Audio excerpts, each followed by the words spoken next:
MAT et j'ai été diplômée il y a une semaine à San Francisco, donc la promotion de 2023 à l'ESSEM.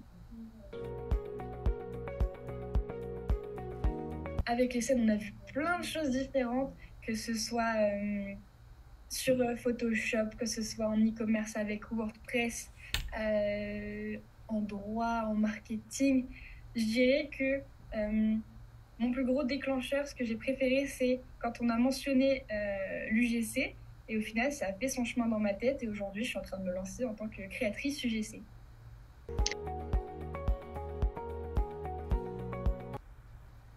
Je pense que comme beaucoup d'étudiants, les moments les plus mémorables, c'est quand on part en LXP, donc les 2 mois de cours à l'étranger. On peut mentionner pareil les semaines de hackathon qui sont franchement épuisantes, mais c'est super intéressant, je trouve, de travailler de façon intensive sur un projet sous forme de sprint. Et en fait, les 2 mois à l'étranger en IXP, c'est 6 sprints consécutifs pour construire un projet de A à Z sur lesquels on choisit de travailler. Et c'est vrai que pareil, c'est un moment très fort avec nos camarades et on est hyper soudés et on veut mener le projet à bien.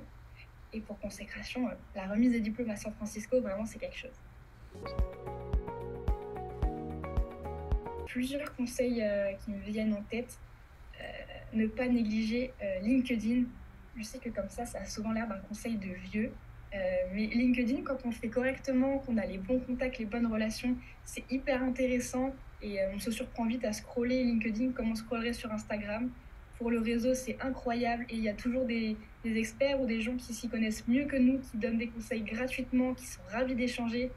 Donc ouais, LinkedIn, c'est un outil formidable. Et le deuxième conseil que je trouve qui est hyper intéressant, que tout le monde n'applique pas forcément alors que c'est à la portée de tout le monde, c'est de se lancer et d'aller chercher les informations vous-même.